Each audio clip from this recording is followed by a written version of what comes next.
And one of our great pleasure, our great delight is to have Deepak coming to speak to us. Deepak is my dear friend and also my teacher. Two things together, that's a wonderful combination. And Deepak is bringing new awareness and new understanding, particularly, perhaps I should mention now, his new book is War of the World Views. And it's a science and spirituality, science versus spirituality, and science and spirituality bringing together. And written this book with Leonard Mlodinov. I can't pronounce his name properly. Deepak will pronounce properly. So this is something that we can look forward to. It will be out in October. And Deepak is going around the world to bring this science and spirituality together. This idea that these are two different worlds and they cannot meet, Deepak is challenging, has been challenging for many years, but this book is going to be a sort of really groundbreaking book. So without much ado, I would like to invite Deepak to speak to us this afternoon. Deepak.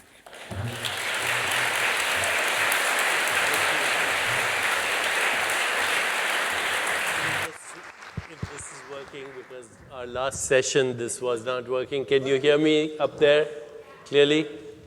Okay. And how many people were here for the last session? So, you were here for the last session? How many people again? And how many people just came for this session? Okay. Well, the last session was about Tagore, and his relevance of Tagore and his interactions with Einstein, and why Einstein was wrong, even in his science, as far as non-locality was concerned, and Tagore was right, intuitively. And that's, I think, you'll hear more about it as we explore this level that scientists are discovering called non-locality. But Satish asked me for this session to focus on healing. And so that's what I'm going to do in the next 45 minutes or so, explain why healing is real, why there's a scientific biological basis for it, and why we can actually begin to replicate healing once we understand the mechanism. It doesn't mean that we're never going to get sick or never going to die, because you can die and still be healed, which is, of course, what I was reading about earlier when I was reading the poems on death by Tagore. So here we go. My background is in medicine, in neuroscience and neuroendocrinology. And I went to the United States after I finished from All India Institute of Medical Sciences. I finished my basic medical degree. And there were two things that happened in my life. Well, there were many things that happened in my life, but two things that are very relevant to what we're going to talk about just now. The first is that any physician will tell you, anybody who's in the field of medicine will tell you, that biological organisms, particularly human beings, do not respond in predictable manner to treatment.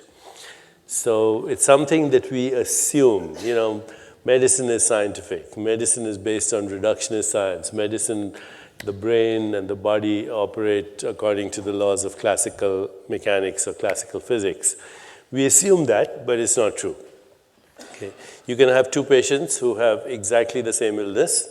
They get the same treatment. They see the same physician, and they can have completely different outcomes. One person can die.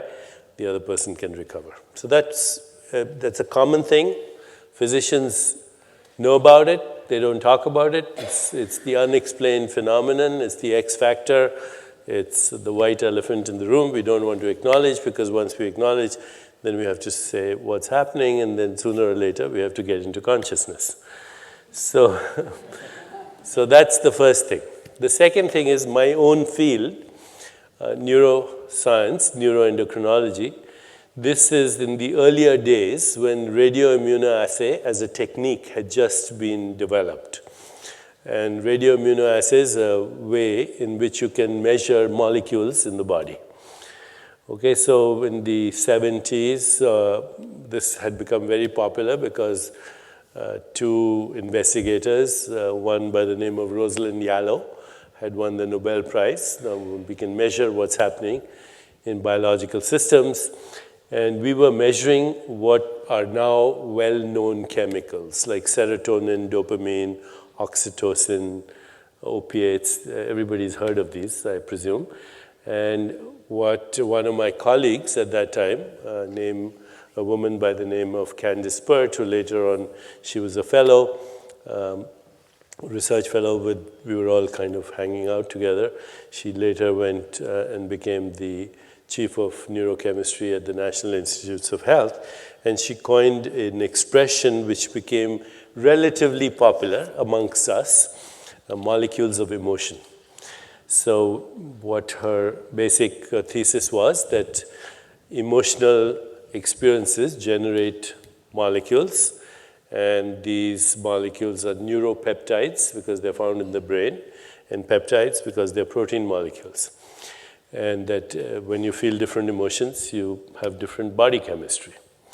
Now that was very interesting to those of us who were interested in consciousness. And so we started looking everywhere in the body for receptors to these molecules. So, the first place obvious to look for was immune cells. Immune cells which go by different names, T cells, B cells, macrophages, etc. If you look at the receptor sites of these little cells, they have receptors to the molecules of emotion. So right now, somebody inside you is having a conversation with themselves. And this is a very interesting conversation because it has emotional overtones, whether you agree with me, disagree with me, whether I fit into your ideology about what is right, wrong, etc. The conversation never shuts up. It is happening right now. It's happening even in your sleep, in your dreams.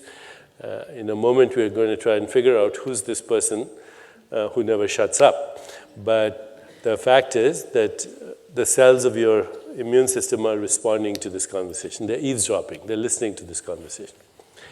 What's even more interesting is that the immune cells are not only listening to this conversation, but they are participating in this conversation because they make the same peptides that your brain makes when you're feeling or thinking.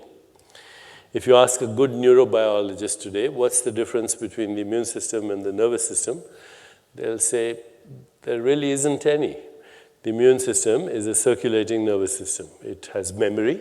So when your immune cells look at an antigen or an invader, pneumococcus or whatever, they remember, what was my last experience with this fellow. Should I leave him alone? Should I go after him? I have no experience with him, but my grandfather did. So, the memory is passed on, how to make the precise antibody. Not only our immune cells have memory, but they make decisions. So they're conscious cells. Okay? They have consciousness. If that's by consciousness, we mean memory and choices, sanskara and vasana, or whatever word we want to use. So the immune system is a thinking system. So are you using samskara as consciousness? No, as an expression of consciousness. Consciousness is a field of potential. Okay. So, your immune cells are thinking. They just don't think in English with an Indian accent. Now, this happens everywhere you look in the body. We started to look. It was very exciting, So we start looking everywhere because you can measure, and scientists love to measure, so we measured. Okay. Today, if you say, I have a gut feeling about such and such, you're not speaking metaphorically at all. You're speaking literally. Your gut makes the same chemicals that your brain makes when you have emotions or thought. In fact, I would say you can trust your gut feelings a little more because your gut cells haven't yet learned how to doubt their own thinking. Today, we know that 80% of our heart cells, for example, are what some cardiologists or cardiac physiologists call neurocardiocytes. Neuro, They're like brain cells, neurons, and they are cardiocytes. They pump blood, but they make the molecules of emotion. Now, I'll cut this story very short because it's a 35-year-old story in development, but your mind is not in your brain, okay? It's everywhere. It's in all the cells of your body, and all the cells of your body are relating to all the cells in two ways. One is local communication through energy and information, local communication. So when I communicate with you on your cell phone, for example, that's a local communication. Or I call you on the phone or through the internet, that's local. It involves energy and information. And there's another kind of communication that occurs. It's called non-local, which I spoke about a little bit earlier, which is almost instantaneous. It's not communication, but it's correlation. Every cell correlates with every other cell instantly. Your body has 100 trillion cells, which is more than all the stars in the Milky Way galaxy. Every cell is doing 100,000 activities per second, and every cell tracks and synchronizes with every other cell instantly without sending messages, no signals. Okay? It's what is called non-local correlation, and this is a new field. It's called quantum biology, that biological organisms don't function linearly, they function in an integrated manner. My body is an integrated whole. My brain is an integrated whole, and it's participating with what we call the environment, which is a terrible word. It's the biosphere of which we are an activity. You know, we use these words, body, environment, and we think that's different, but it's actually one system. Okay, it's an integrated system. Those trees are your lungs. The earth is recycling as your body. The rivers and waters are recycling as your circulation. This air is your breath. So why do we call the environment? Okay. We have a personal body, we have an extended body, and they're both equally ours because you can't live with one or the other. Okay, they're equally crucial to our sense of I exist. So everything functions as an integrated system, and this integration is felt to be non-local. There's physics to explain this, okay? But this is how you can explain certain things which were unexplainable before. How does the human body, for example, do so many things simultaneously? It can think thoughts, play a piano, kill germs, remove toxins, make a baby all at the same time. And at the same time, your biological rhythms are the symphony of the whole universe. So that's non-local. How does a single cell become the 100 trillion cells only in 50 replications? Only 50 replications to make a whole body. Now, if I had videos, I was telling Satish, we make films on this, and it's very impressive to see what's really happening and the sense of wonder that's evoked when you see what's happening in your body. Okay, so that's non-local correlation. These are the two kinds of things. And the whole thing is being orchestrated through the flow of energy and information, but also non-locally. Beyond the non-locally means outside of space-time. Okay. So that's the first thing to understand. The second thing to understand is that your body is not a structure. First of all, the mind is everywhere, but the second is your body is not a structure. You know, when we think of this, we say this is a structure, right? But even this is not a structure, it's a process. If you go to the level of subatomic particles, this is a very dynamic process right now. But your body is definitely not a structure. It's not a noun, it's a verb. And there's nothing in the universe that's a noun. Nouns are conventions of language. They are not expressions of truth, because there is nothing in the universe that stands still, even for a second. Okay? So your body is dynamic. It's in exchange with all the elements and forces of the universe. And this happens through eating, breathing, digestion, metabolism, elimination, how we experience the world through our five senses, sound, touch, sight, taste, smell. That's where Ayurveda comes in, because we use these modalities to change biological expression. But then there's a whole realm of experience which is subjective, which is trans-empirical, which means it's not experienced through the senses. Empiricism means experience through the senses and measurable. But there's a whole realm of experience that is subjective. Okay, our thoughts, our feelings, our desires, our imagination, insight, intuition, creativity, all of that, the deepest level of subjectivity for which science, by the way, has no explanation, how the brain produces subjective experience. We call that the hard problem in science. But you close your eyes and you suddenly become aware of all this thing that's happening in your subjectivity, and that influences everything that's happening in the body. Today, it's possible to do a little bit of mathematical calculations based on what are called radioactive isotope studies. And you can prove without a shadow of doubt that right this moment, you have 1 million atoms that were once in the body of Jesus Christ, or Buddha, or anyone you want to think about. In just the last 3 weeks, 1 quadrillion atoms have gone through your body that have gone through the body of every other living species on this planet. So think of a tree in Africa, a squirrel in Siberia, a taxi driver in Calcutta. You have stuff in your body that was there only 3 weeks ago. Okay. In less than 1 year, you recycle now. We used to think it was 5-7 years. In less than 1 year, you recycle 98% of all the matter in your body. So at the atomic molecular level, you have a new liver every 6 weeks, a new stomach lining every 5 days, new skin once a month, a new skeleton. It seems so hard, but a skeleton is a dynamic organ with calcium, phosphorus, everything coming and going. And by the end of 1 year, you replace almost all your body, 98%, few bits of collagen and cartilage, which take a little longer turnover.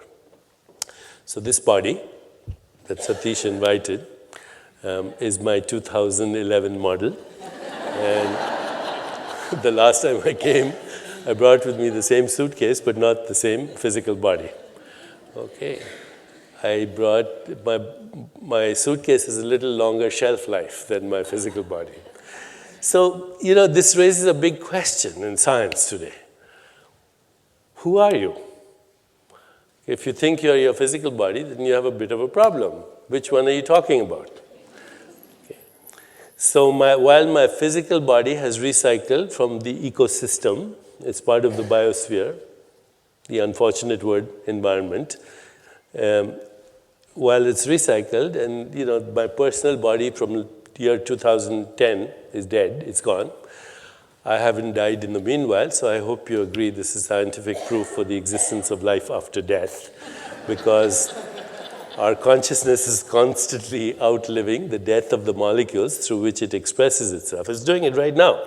You don't need further proof of reincarnation. These are reincarnated cells, okay? These weren't there a month ago, but they remember the difference between hot and cold and pleasure and pain. It's the memory that's reincarnating.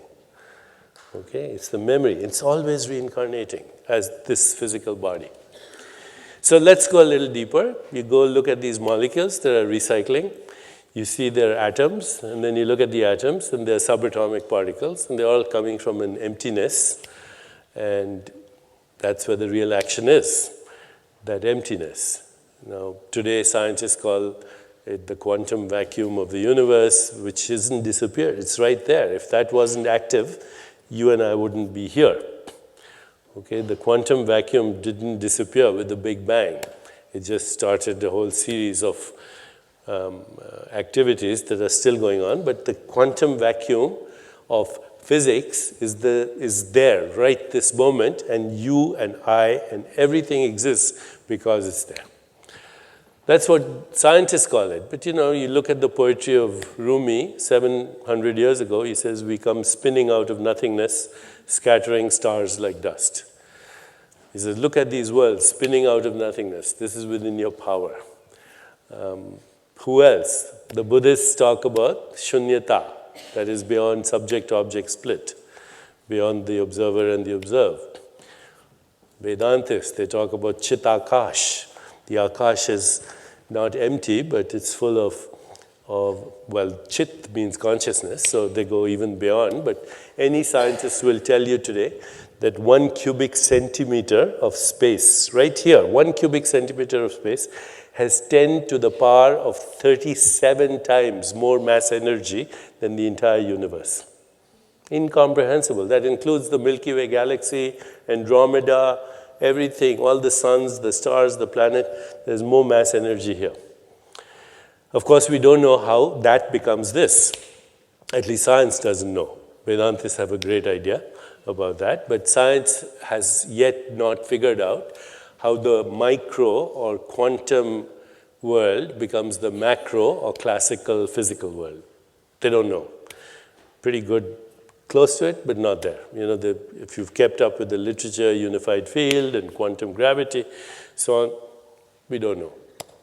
As I said earlier, Sir Arthur Eddington said very elegantly, something unknown is doing we don't know what. And that's the best explanation we have of everything in reality. There's no mechanical explanation that will show you why you feel the way you feel and how you remember or how you imagine. As I said earlier, it's called the hard problem in science. Because it's called hard because we don't even have a theory for it. So let's go back to, so this body is recycling, but it's also energy and information, and it's constantly in dynamic exchange with the ecosystem. If the ecosystem is diseased, we are diseased. If we are diseased, the ecosystem is diseased. And this applies not only physically to us, but at every level, emotional, mental, and so on, because what we call mind and matter are inseparable.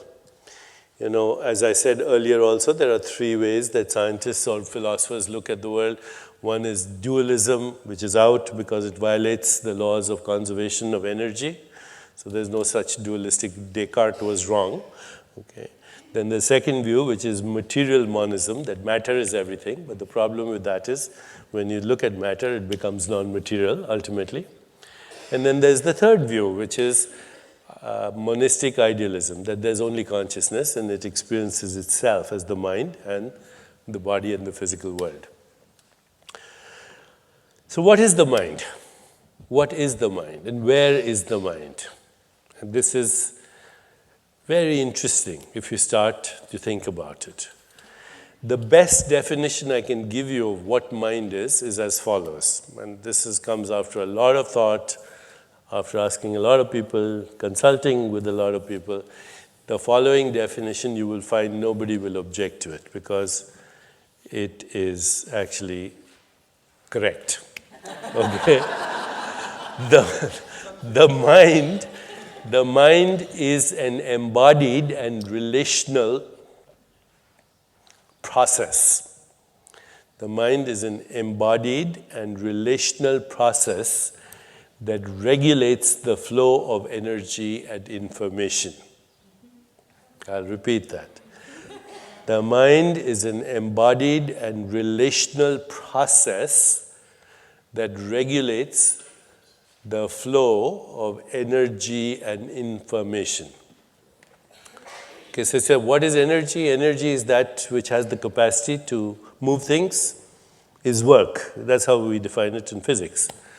And what is information? Information is data and facts, but actually physics has a better, information theory has a better definition of it. Information is the resolution of uncertainty. Okay, so when the quantum field, which is uncertain, becomes factual, that's what we call information. The mind, once again, is an embodied and relational process that regulates the flow of energy and information. So where's my mind? Well, it's entangled with yours. Because as soon as I say something, and right now I'm the one who's speaking, but we could be having a dialogue, but you're responding, right? So as I'm speaking and you're responding and I'm getting some feedback, our minds are dancing. And as a result of that mental representation in each of our consciousnesses, all our consciousness right now, our brains are also entangled. Because there's no mental event that does not have a neural correlate. I'll repeat, there's no mental event that does not have a neural correlate. Which doesn't mean we understand consciousness. It just means that if you have a mental event, let's say I ask you to ask a simple question of yourself, who am I? What do I want? What's my purpose? If you reflect, that activates your prefrontal cortex. If you have an emotional experience, like I love my grandchild, or I love my husband or wife, or I feel compassion for so-and-so, that has another correlate, it's in your limbic brain. If you have fear, it has another correlate, it's in your amygdala. There is no mental event that does not have a neural correlate. And there is no neural correlate that doesn't have a biological correlate. Why?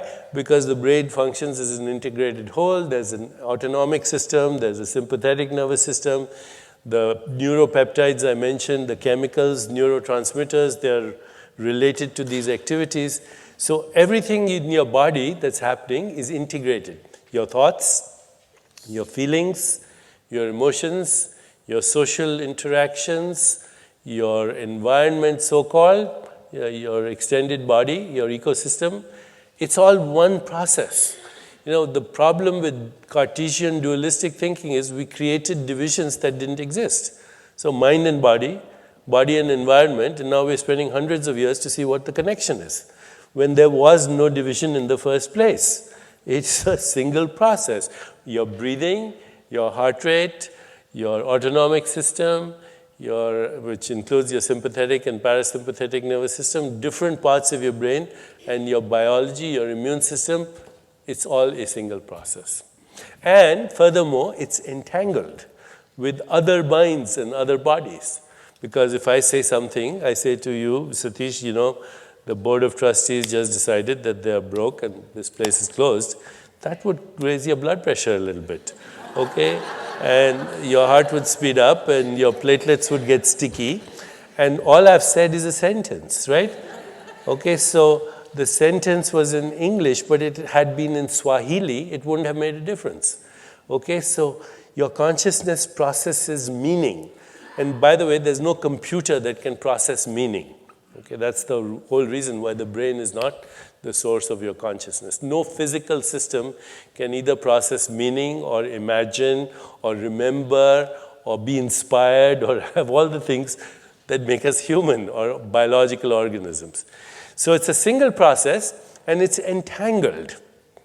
Entangled means that my thoughts and my feelings and my emotions influence yours, and that we can see what the mechanism is, by the way.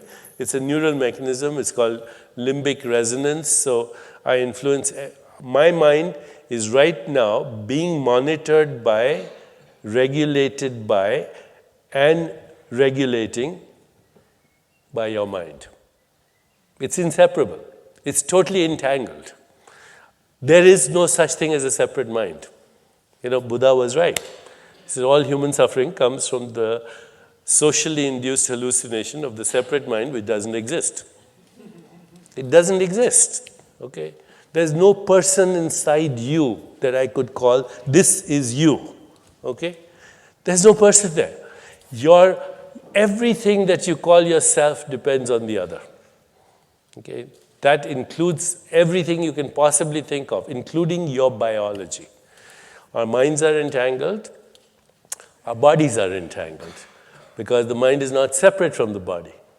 Okay, so every physiological process that is occurring in my body is dependent on you. My emotional well-being is dependent on you. In the Yoga Vaishishta, the great sage Vaishishta, he says, dear ones, we have all created each other in our fancy. Okay? And that happens to be a biological truth. And this now we say, how far does this extend? How far does it extend? Okay. Does it extend just to human species or all living species? And when we say all living species, where do we stop? Okay. We know that dogs can respond to you, they share your emotions. We know that other life forms are entangled with us. And what we're beginning to realize is even the ecosystem, because the ecosystem is not a dead system, it's an alive biological biosphere. The biosphere and you are entangled. And this entanglement is instantaneous. Which leads to an amazing thing. You say, okay, entanglement is all across the ecosystem, all across the biosphere, But now, science, because of non-locality, says the entanglement extends outside the planet. It's all over the universe. We are part of a living cosmos. Teilhard de Chardin, the Christian theologian, he had nice words. The geosphere, the biosphere, the astrosphere, the theosphere, they're all entangled. And so this entanglement is horizontal, which means you and I are entangled in space, but it's also vertical. Why? Because my mind is influenced by the mind of my parents, who are no longer with me, but I have memories. Okay, my childhood, and their parents, and then our culture, and then our history. It gets pretty complicated. Your mind exists because of all minds that have ever existed and will exist in the future. The entanglement is horizontal, it's vertical. And now, because we have Twitter and Facebook and the internet, the entanglement is increasing, right? Because I just went outside and there's an elephant over there, or a simulated elephant. I took a picture and I sent it on Twitter with my BlackBerry. I said, elephant break. Okay? And 500,000 people are retweeting that right now, knowing that there's a conference in Tagore right here at Dartington. So we're entangled. And that leads to very interesting, first of all, conceptually, but now look at it from a point of view of well-being. So one of my other jobs, if you will, is that I'm also a senior scientist at Gallup organization. So I'm sure you've heard of Gallup. You know, they do polls, surveys. And so a few years ago, we said, let's start doing collecting data on well-being, okay? So we started with very simple things. We first divided well-being into 5 categories: career well-being, social well-being, physical and emotional well-being, financial well-being, and community well-being. These are the 5 categories we started with. So, and it's very simple. We take surveys. There are 2,000 people designing these studies, and Gallup has perfected the art of taking questions, and, you know, they're the best people as far as designing studies to ask questions. So first thing was career well-being. And we asked a very simple question. Do you love what you do every day? Do you love your job? Only 20% of the people in the world said yes. 80% dislike what they do every day. In the world, and there are differences, you know, there are differences between, say, Chad and Denmark and Sweden, but average 20%. Only 20% people love their jobs. The other statistic was that more people die in our civilization on Monday morning at 9 o'clock than any other time. No other animal knows the difference between Monday and Tuesday. This is an extraordinary accomplishment for which only the human species can take credit. Okay. We die on Monday mornings of heart attacks at 9 o'clock. And the biggest sickness is time sickness. Everybody is running out of time. Okay?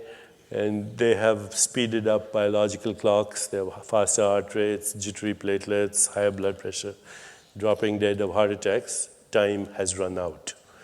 Okay? Because they're saying to themselves, I have no time. Okay. Tagore had a relationship with eternity. If I have time, I would love to read 1 or 2 of his poems on the timeless experience.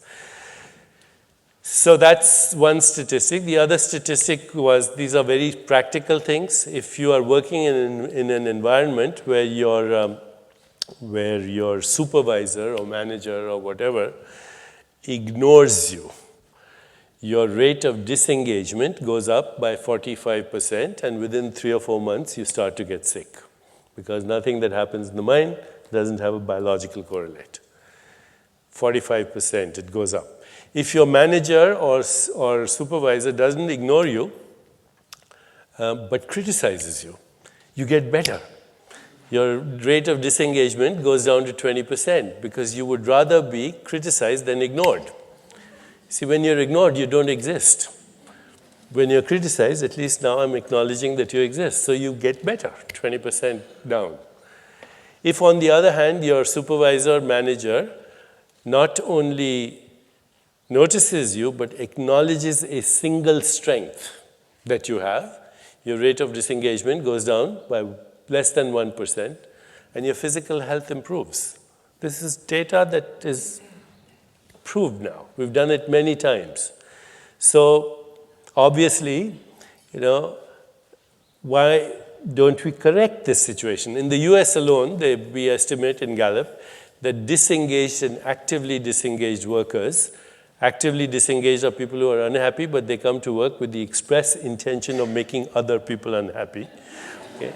Between the active and disengaged, the annual cost in the US alone, I don't know the figures from elsewhere, is $380 billion. Okay, and it all means, Gallup says you find the right environment to work in and use your strengths and be in your dharma, as we would say. Okay, and you're all set.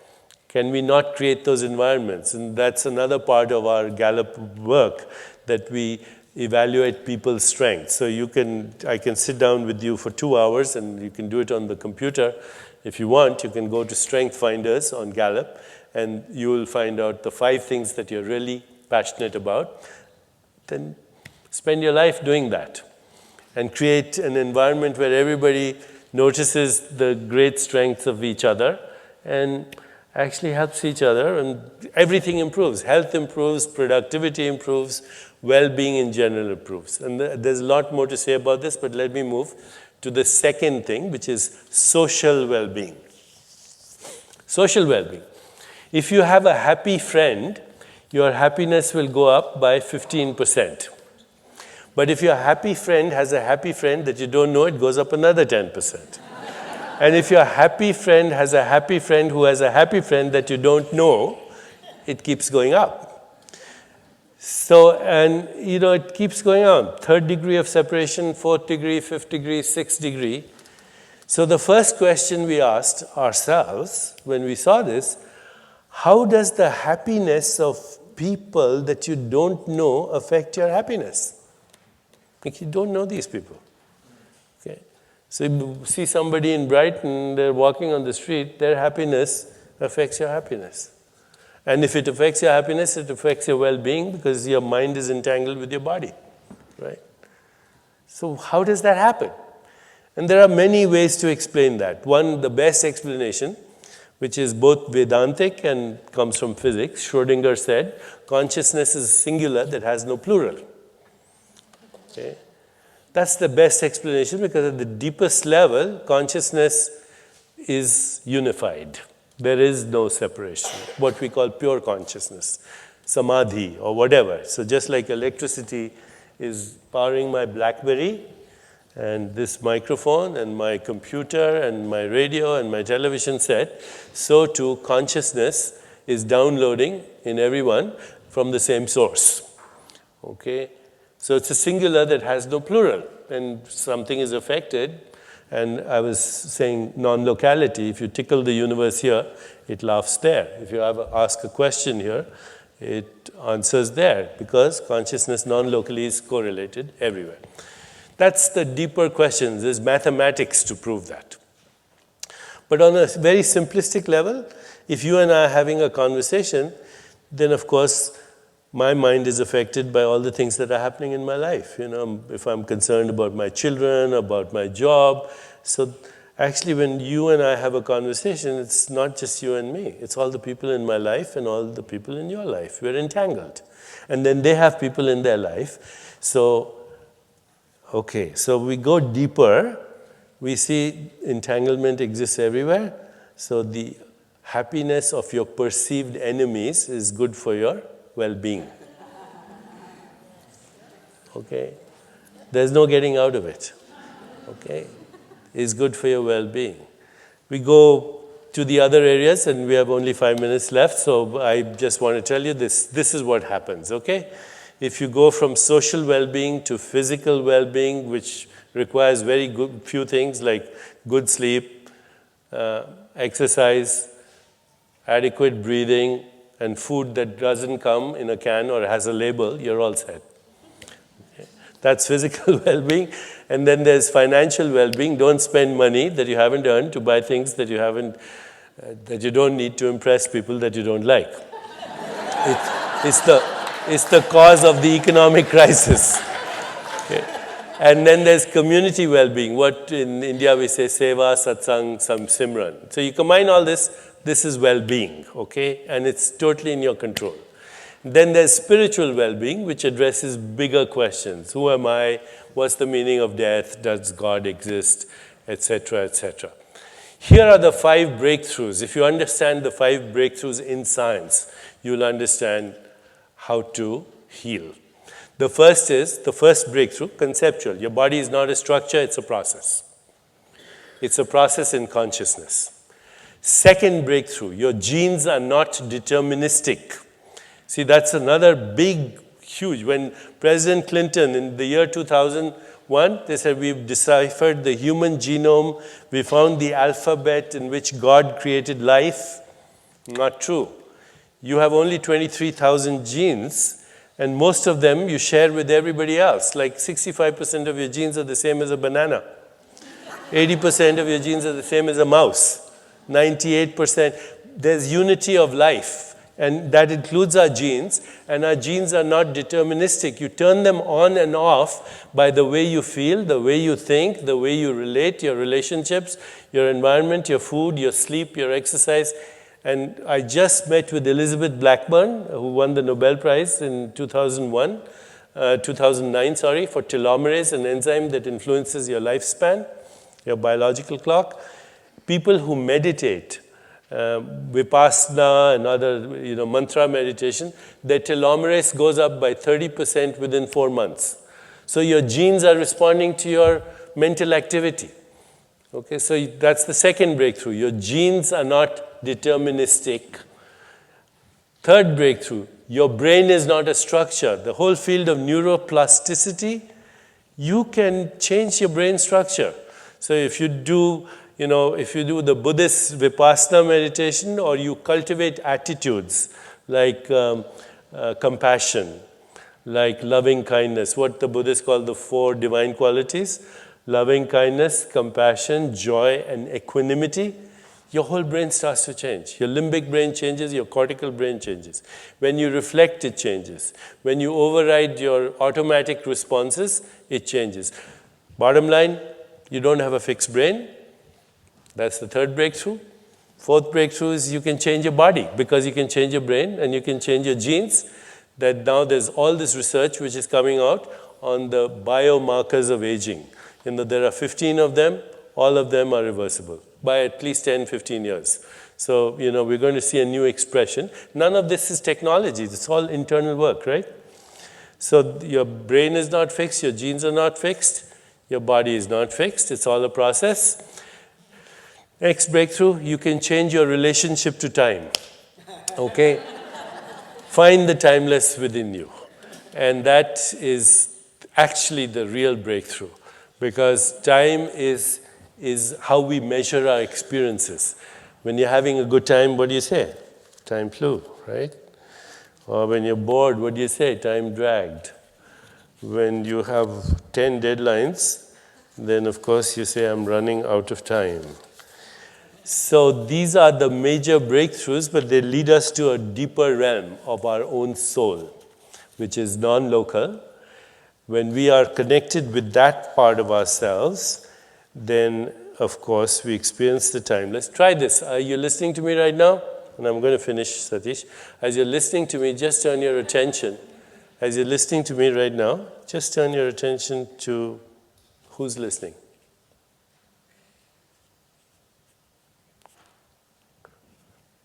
So as you're listening to me, be aware of the listener.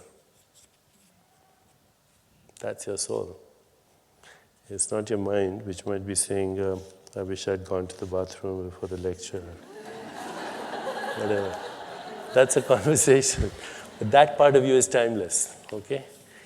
And we metabolize the experience of time into what we call our biological clock. So I'll end with, and there's more to say, but next time. The soul is the place of love, of compassion, of joy, of equanimity, of grace, of synchronicity, of everything that makes us alive and human. Time is endless in your hands, my Lord. There is none to count your minutes. Days and nights pass, and ages bloom and fade like flowers. You know how to wait. Your centuries follow each other, perfecting a small wild flower. But we have no time to lose, and having no time, we must scramble for our chances. We are too poor to be late. And so it is that time goes by, while I give it to every querulous man who claims it, and your altar, my Lord, is empty of all offerings to the last. At the end of the day, I hasten in fear that your gate will be shut, but I find that there is yet time.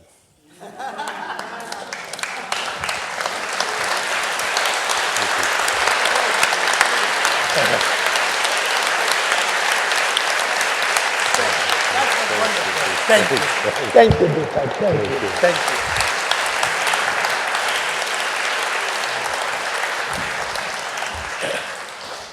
I said this morning, my mother used to say, when God made time, he made plenty of it. But my wonderful producer, Victoria, says, no time, we have next. So we have to compromise between my mother and my producer. But Deepak, in this eternal hour, you have done wonder.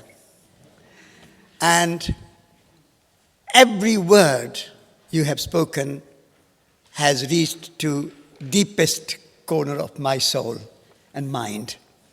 So thank you for that wonderful 1 hour of presentation. And that 1 hour really flew like minutes or seconds. It really flew. So thank you very much. Such engaging and enlightening presentation. Thank you.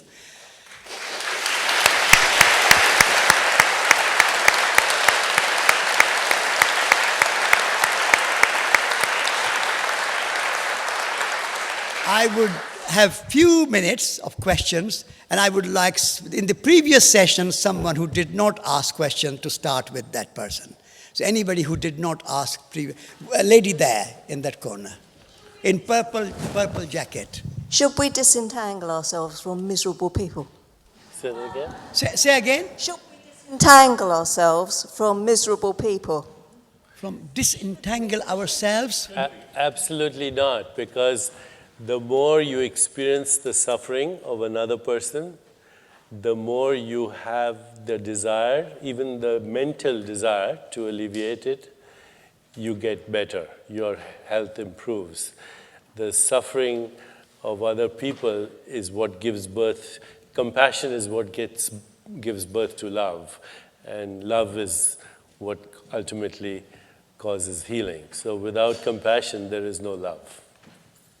And love has to also be in action. Love without action is meaningless, and action without love is irrelevant. So it's all connected. Emily. The question No. is, Yeah, I can hear. the question is how do you balance the urgency of our time with the need to take reflective, deep, expansive, the rest of this question. Do you think social transformation is possible in the absence of personal transformation? No, definitely So right there, since we're talking about Mahatma Gandhi, he said, can you be the change you want to see in the world? Because otherwise we just become angry peace activists or angry environmental activists. And that adds, if consciousness is a field, every bit of anger, of self-righteous outrage adds to the anger of the world. So outraged by the word. Word means rage, right? So find your own sobriety, find your own peace, and then peace can be created by those who are peaceful. Love can be created by those who have loved. So there is urgency, but the urgency is take care of yourself first. on the back there. And then you, Wendy. Thank you. We have aging population. Can you tell us a little bit about dementia? Can you keep a bit closer? We have aging population. Can you tell us a little bit about dementia and what we can do to... Dementia. Dementia. Okay. Yes. I actually am working with a friend of mine, Rudy Tanzi, who runs the dementia unit at Harvard Medical School. And what he's saying, and he's discovered 4 genes that are presumably responsible for Alzheimer's. But actually, what he's saying is that everything from sensory stimulation to personal relationships to being with other people will actually thwart this, will change the behavior of the genes, the same thing I was saying earlier.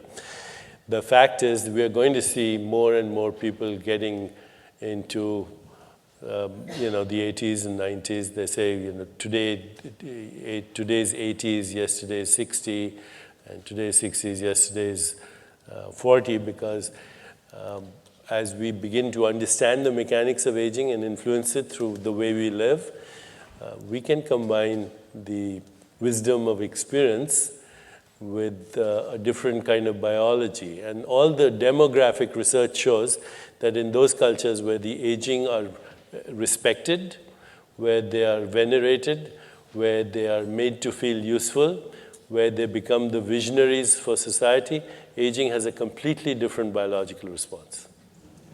Thank you. Wendy. It's okay, just You can hear me. speak.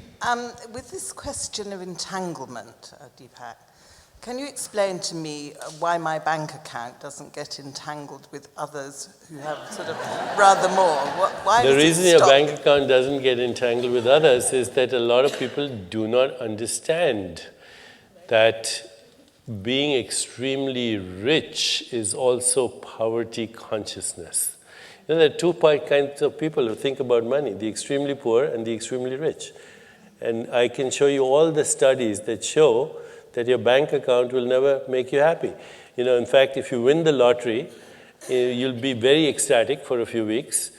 Then you'll start to plateau. Within 1 year, you'll actually be more miserable than you were before you won the lottery. There's data to show that, because now all you do is think about money. So don't even think that the bank account is crucial to your well-being. Thank you. Last question here. I'm afraid this will be the last question. Hi there, Deepak. I'm making a documentary about people's ability to heal themselves from incurable terminal illnesses because I've seen this and I want to empower people to that possibility. And somewhere there's a balance between that, getting that across, and also remembering that we're mortal. We're going to be leaving this planet at some point. Maybe we've got karma. And I'd just like to know your thoughts about that. First of all, healing is real. So what does happen when people heal? What's really happening? They are returning to homeostasis. You know what homeostasis is, right? Self-regulation, our baseline state, all the things that keep us in balance, blood sugar, body temperature regulation, hormone levels. So anytime somebody has a healing, they're returning to homeostasis. And if you look at the word healing, or the word health, or the word holy, it's the same word. Healing is the return of the memory of wholeness. Now, in my experience, even with patients who heal, these remissions that you talk about, and there are plenty of them, by the way, and you shouldn't discount a remission because it's rare. If it happens, it has a mechanism. And as scientists, it behooves us to find out what the mechanism is, no matter how rare it is. And in the few cases that I have really focused on, where somebody had a terminal illness and they recovered, and there's a registry for this. If you go to noetic.org, you'll find noeticsciences.org, you'll find all the registry for thousands of remissions from terminal cancer, brain tumors, etc. There's some very mysterious shift in consciousness where the person's identity becomes transpersonal. And the most significant thing that happens to them is they lose the fear of death, like Tagore. Okay? And when you lose the fear of death, then There's nothing else to fear, because the ultimate fear, isn't it, is the fear of the unknown, is the fear of leaving aside that which you're attached to. And there's a whole different biology that goes with that. Cortisol levels, adrenaline, platelets, stickiness, immune response, all is related to this absolutely state of profound equanimity, you know. So that's the response. It's equanimity. It's what Buddha called, I forget the Sanskrit word. Sukh dukhe samay kritva labha labhe jaya jayo. Bhagavad Gita. Yeah, That's but equanimity. And Buddha's 4 qualities? आपको आती होंगी? Yeah. 4. Loving kindness, joy, Mudita. compassion, and equanimity. That's the mechanism of healing. It has its own biology. Thank you. Thank you. Thank you. One second. Thank you.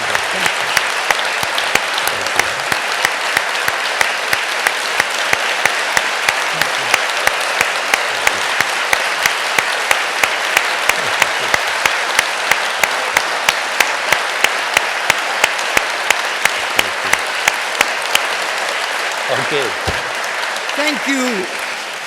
Thank you. And Deepak, my commercial, Deepak's article about Tagore and death and healing in the Tagore special issue. Please buy a copy. And if you are not a subscriber, subscribe. If you are a subscriber, give a gift subscription. If you are rich, become a life subscriber. You are super rich and bank account is too heavy, become a patron, give donation, support researchers so we can have such events again and again. Thank you. Thank you.